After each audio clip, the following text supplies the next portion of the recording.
What is up, you guys? Welcome back to another video. My name is Chris, as always with me, Liam. Today we're diving into Handmaid's Tale Season 5, Episode 8. If you're just tuning in for the first time, welcome. If you're tuning back in, great to see you again. We are almost done with our re-review of Handmaid's Tale. We started with Season 6. I went in blind. Liam had seen everything up to it. You guys really enjoyed our takes on it, and now we went back through. And we are 2 episodes. We have 2 more episodes to go before we have officially caught up with everything that has been aired. And then again, we will do our live call after we review the finale individually. Then we'll do a full series recap on the live call as we do, because we really do enjoy chatting with you guys, not just seeing you in the comments. But without further ado, we got a lot to talk about. So we'll see you guys in the comments. If you like this video, hit the like button. If you're not subscribed, go ahead and do so. Let's talk about it. First off, I'm wrong. I'm very, very wrong. I did you and the audience a huge disservice. And for that, I deeply apologize. But I'm so humbled and excited also because I have never fucking seen this episode. I went through Hulu and saw that this is the only one. I thought maybe I just rewatched it or something. It's the only one that wasn't watched. You just like skipped it randomly without knowing?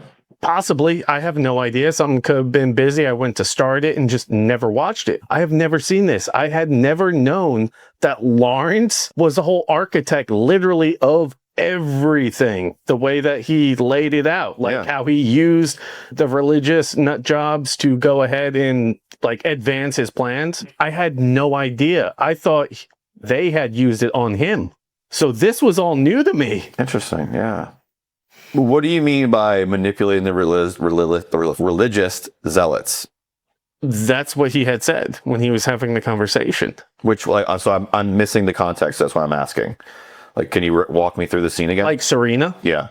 Like, they're the zealots that she used. So he had this whole big plan to save everybody. Like he wrote about his book, like we knew about with the book, right? Like he had this great plan. This was a means to an end. He was having the conversation. He's like, this was not perfect by any means. Okay, I know the scene you're talking about now. It's the heartfelt scene he has with Jerry's talking to her about, because she tries to basically call him out on Gilead being his monster. And it's the first time you ever hear him say, I'm aware of what I've done. Yeah, I know what you're talking about now. Yeah. I had never seen this before. Yeah. That is fucking crazy. No, it's a powerful episode.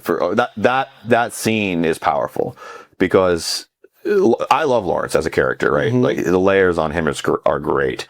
And for him to be aware of the level of destruction and villainy that he's caused, but also I think the reason I like him so much is because there has to be a sense of good in him to recognize the evil he's done. If he was just evil, he wouldn't be able to recognize that what he has done is evil, right? And so I think that to me makes him even more interesting. And like, he's trying to right the wrongs. He just doesn't have the power. And so he's doing everything he can with the limited amount of power he has. And he's hoping, he used the word modernize, like countries will modernize. I think he's hoping that he can sway it that way with New Bethlehem. But again, it's like, he didn't have much success the first time. So what's going to be different this time is really what I would have asked if I was June. It's like, okay, well, you've already tried this multiple times. Why is this going to be different? You know, you already lost the reins the first time, as you mentioned, and it got eaten from the inside with the toxicity of the people. But what are you going to do different this time? I feel like he kind of explained it because he's like, all the rebellions are pretty much done. Like everyone's pretty much forgotten about that part. Right. So the ones trying to escape are trying to get to Canada. So that's why they want to keep New Bethlehem a secret. But also, at the same vein, since they're not so worried about this stuff, they can afford to be a little bit more progressive. And human nature as time tends to lean more progressive in that sense, right? Like everyone's cool, hippie stuff, right? Yeah. Okay. See, I already know where New Bethlehem goes and how that whole thing progresses. So it definitely sways how I would look at his current plan. Like if I was watching this without knowing season 6, I would have a lot of questions on how this is going to be any different, or like, because it's all great to say like, oh, you'll be able to keep a diary and read and yada yada yada, but we know that the people in power in Gilead want to stay in power. They don't want to give that up, and so like it's great to say these things, but you're going to have a lot of pushback when it comes to like actually integrating it into like Gilead itself. So I don't know. I'm interested. I think I'm looking at it like a how could we actually save the world kind of situation rather than just enjoy the show. So maybe that's my problem. But anyway, one of many. But that's another reason why I really like the episode. And he sweetened the pot with her. And he's like, yeah, you could live with Hannah. And she's like, this whole thing, but she's going to be a child bride. Yeah. And that's when they went into the progressive talk about things changing. Like, yeah, Hannah may be a child bride, but Nicole won't. Hannah's the only lever he has, right? There is no reason June goes back to Gilead or New Bethlehem or anything even close to that without a strong anchor like Hannah. You need that lever. And I think it was interesting that it's while she's talking to Serena and basically letting Serena know, like, we're not friends and you're basically asking me how I survived you so that you could survive the next thing. Like, this is an insane conversation we're having right now. And during that conversation, June has the realization that, oh, I would go. I have to go. Like, this is what I would do. And then you see, I thought it was cool to see Serena embrace June's advice. You know, you see her go back to the Wheelers. You see her bowing the knee politely in public, but doing exactly what June said. Play the part, plan your revenge. But she also got a taste of, oh, fuck, this is what I put you through. Yeah. And I think that's also why the villains in this show work so well. Right. It's same thing with Lawrence, is that they have moments of realization where they're like, oh, that was bad. Mm-hmm. Like, that was bad. I'm sorry. Do you forgive me? And then, you know, we'll see how that goes. The conversation between Luke and June, where she's like, I can't believe you did this to her and all that stuff. And he's like, I did it for you. Yeah. And it's pretty much what we were talking about, where it's like, did it for you because that's what you wanted? Yeah. Luke doesn't have all the pieces. And that's, no. You know, us as the viewer, like, we're like, Luke did what he had to do. Like, Luke did the thing he thought he was doing, like the right thing. But then we also, in framing, we were there for the birth of Noah. So we're like, Luke, that wasn't good timing, man. Like, come on. But I think it is. I think it's great that the story is written in such a way that Serena's arc gives her an absolute taste of what it would be like to have a child of your own and have it ripped away. I mean, for her arc to go anywhere, for me to feel redemption for her at any point in Testaments or the future, that had to happen. She had to eat that and then move past it and then figure out a way to make things better. But I don't know if I still don't really, I'm not Team Serena anymore. But No. Okay. I'm just Team Luke now. I just want Luke to get Hannah back. Just Luke. Yeah. He's okay. So June's out of it. Serena's out of it. Lawrence out of it. I struggle. Lydia's gone. Well, so spoilers for season 6 are about to come. If you have not seen them and you're just tuning in to watch this, I want to be, upfront with you.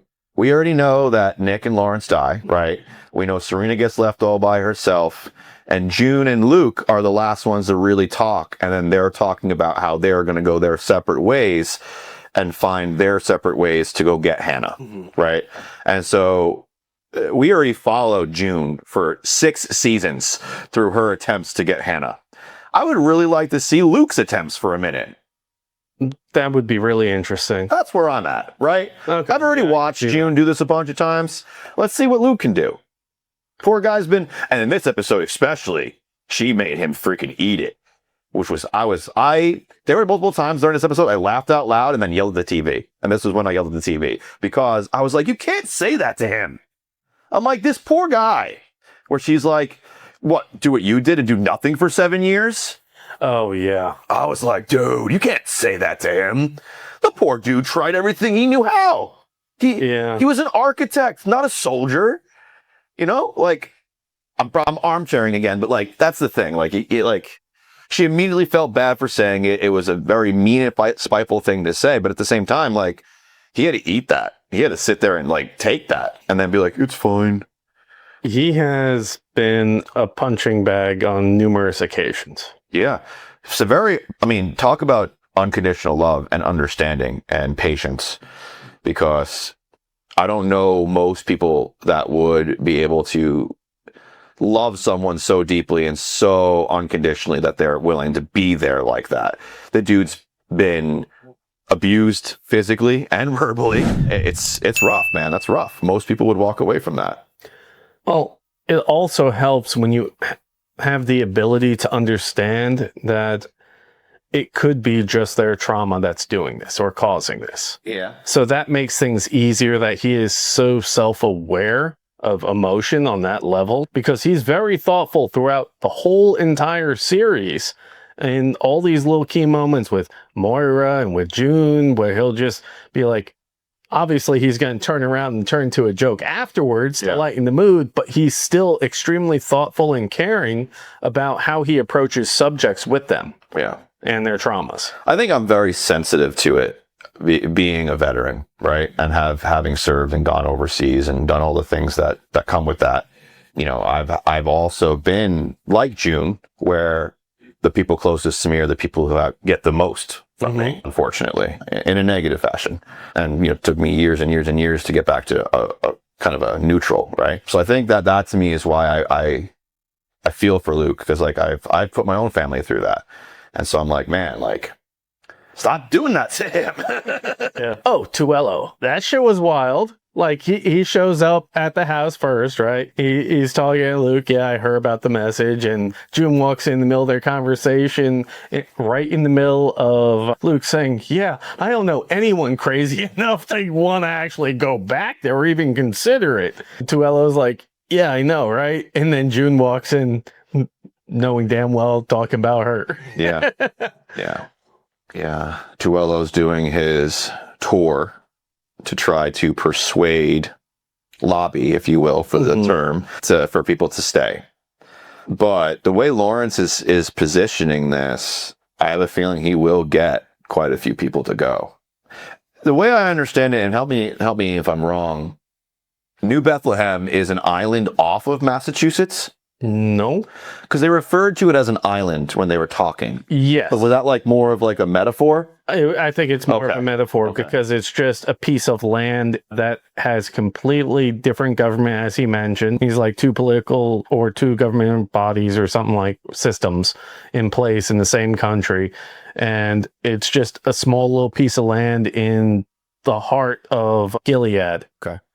Because it is on the coast, because I do know that it's on the coast because there's water. So I was like, is it really an island? Is this like they're bottom, like they have this island off the coast that they're gonna like make it like no man's land? Like, well, not no man's land because they already have that, but like I think it acts more like a prison because it's an island inside their nation, surrounded by enemy territory. It's not like they can afford to wander too far and still be safe, though. The one commander was talking to Lawrence, being very vocal, echoing the words of Putnam. He called everywhere else Gilead proper. Yeah. I'm calling it Gilead Prime in my head for some reason, but that's some Fallout stuff. But when he said that, I was like, oh, that's so disgusting. Yeah. Just started watching Billions with Aaron, and Putnam is the SEC guy. I forgot he was in that. His hair is never straight. It's like always looks disheveled. Such a horrible government agent in that one. He's a douche in that too. Yeah, plays a good douche. Yeah. Anyway, let me know. Would you guys want us to start reviewing old shows like Billions and stuff like that? Because like we randomly get into old shows and we really like it and just like tear through entire seasons of it like we do with Handmaid's Tale. Would that be something you'd be interested in checking out? Because you know, we do this more for you than us. We could do this without the cameras. So if you guys want to see it, then let us know and we'll put it out. Well, that's how it started, is I was doing it without the cameras. Yeah. And then we just turn them on, right? Now it's like, dude, did you see this? No. Did you see that? Yeah. Oh, I didn't even realize. It's like, we should really be recording this. And here we are. Yeah. Yep. So Tuello's doing his tour, but then June finds out, I know they get a video. They get the video. And then they send the video to Tuello, and Tuello uses that video to geolocate the school. And now they have this sense of hope that the American government, during their military action that they're about to take onto Gilead, will be able to pull her from that school and save her. My thoughts here. Tuello, It's unfair because you already know that it doesn't happen. right? And this is why this is how I'm going to try and bridge the gap without having any more context. So, like, it might be right, it might be wrong, but I'm still going to try and bridge the gap. Tuello is going to send his troops in, and whether or not that really happens, it's not going to matter because Lawrence is also trying to pull strings at the same time. And so I think the strings that Lawrence is pulling to keep her from getting married, to do the things that June asked, is going to pull her from that school. So she's not going to be there to be rescued, and ultimately will be the reason that Hannah has to stay in Gilead is because she wasn't in the location where they thought she was. Cool. That's what I think. I guess you'll find out. Because there's too many people pulling strings at once. And when you have too many, just like when you're split testing, if you change too many variables, you don't know which one's working. Yeah. So, yeah, it was cool to actually see Moira and Luke and June smiling and truly happy for a minute because of that moment of hope that they're, could get Hannah back. It was really cool to see Luke stand his ground against June and say, like, listen, even if you are crazy enough to go back, like, you're not taking Nicole, so I'm staying. Like, one of us has to raise this child. Even if you're going to lose your mind and go try to do this suicide mission, there's no way you're bringing Nicole back to New Bethlehem. Gilead could just take her in a second if they don't hang you on the wall instantly, right? Like, he's very rational and holds his ground, which I think is great. And then the other side of that coin, the whole episode is Serena just eating crow, having to eat her own, the world that she had built for others, she is having to suffer through now too. And so I'm actually rooting for her at the moment, though. I am. I'm rooting for her to get Noah back and to get out from underneath the Wheelers. But at the same time, I was able to remove any kind of sympathy from the situation when it came to the hospital. Like, yeah, timing was bad. June was just making some, headway with her, some moves that would help her out to eventually get Hannah and do some things. And then Luke throws the wrench in. But, it is what it is. I think this is the first time I've been so excited to have missed something because it added so much more context and painted everything else differently from it. Yeah. I'm like, oh, fuck. Now I feel like I've missed some things. Yeah. So it's a good week for you then. You got the Night of the Seven Kingdoms, which was a pleasant surprise for you. Yes, that was so freaking good. Like I said, it was great to see someone with pure honor and integrity. Yeah. And I accidentally spoiled some of that for me if I'm a fucking reel. Oh, that annoyed me. Man. Yeah, I'm really happy that the current state of episode streaming is one episode at a time. They went away from this like half a season dump and then like give you the rest in a trickle. They went back to like truly just giving it to you every week, like letting you digest it and talk about it, experience it, build the theories, figure out if you're right or wrong. I enjoy that. I do. Like Netflix, the binge, it's great. It can waste a Saturday if you want it to, and I have had it do that many, many Saturdays. But I like this. I do. I enjoy this more. I do find myself being like, man, I wish I had more. Yeah. But then I go about my week and I forget about it until next week, and then it's like it's there again. So it's good. Yeah, it keeps you coming back. So the model of doing the episode like week by week is actually smart because it keeps the audience paying for the subscription longer. Yeah, true. Right? And then as I shared the frustration from the interview I heard from Matt Damon talking about the Netflix thing, right? How they have to say the through line of the movie so many times because they realize that people who are watching it on Netflix are literally going about their day doing something else and watching it in the background. So they gotta hammer it in so hard. And so that kind of ruins it. Yeah. It does allow me to understand now why I felt like they're dumbing things down. I thought it was strictly because people are getting dumber over the years. I don't know what it was. Layers. Yeah. Layers. A little from Gollum B. Yep. Like Grandpa Simpson would say. That's right. No, it's so true. If you look around, majority of people, even if you have something, like if I have people over the house and we're all hanging out, like you put something on TV, the likelihood that everyone's watching that is very slim. Most people are on their phones. Unless you're like engaged in a game together or you're like doing an activity. If you're just watching TV, half the room's on their phones, right? And when we go over to my sister's house to watch a football game, there's like one person watching football. Everyone else is playing a game on their phone or scrolling some sort of social media app or doing something. I do like watching Handmaid's Tale. Like there's times where I'm just like, oh shit, I'm not supposed to be watching this. And I just drift had away. the conversation with you the other day. Like, that's how I know when I'm bored watching a show is I'll realize that, oh, fuck, I just reached for my phone. Yeah. We're also trained to, like, this has become such an intricate part of our lives now. Like, where we have been habitually trained to always want it, always have it. So, Yep. it's hard habits to break. It is. Especially when it's so convenient and so much of our lives are on here. Like, my entire calendar's on here. Like, I wouldn't live without my calendar. Try having my life with a TBI and not having a calendar. You would not make it. Makes sense. Yeah, no, I thought this was a good episode. Let us know what you guys thought down in the comments below. We've got 2 more to go before we are officially done wrapping up the entire series and reviews. And then we'll do that one more live for you. And then based on, actually, you've mentioned several times that you'd like for us to do at least one more chat about the season 6, the whole series, and do all that. We're not going to run back through individual episodes. I don't think we'll have enough time to go through a whole other season before Testaments drops, plus the other things that we are doing. So just wouldn't make sense. So we will talk about it again, though, with you on a live call as you've requested, but just want to let you know we won't be going through individual episodes again. But other than that, let us know in the comments below what you thought. Hit the like button if you enjoyed this video, and subscribe to the channel if you haven't already. We'll see you guys on one of these videos that just popped up next to my head. Peace. Find the strength hiding in each battle scar.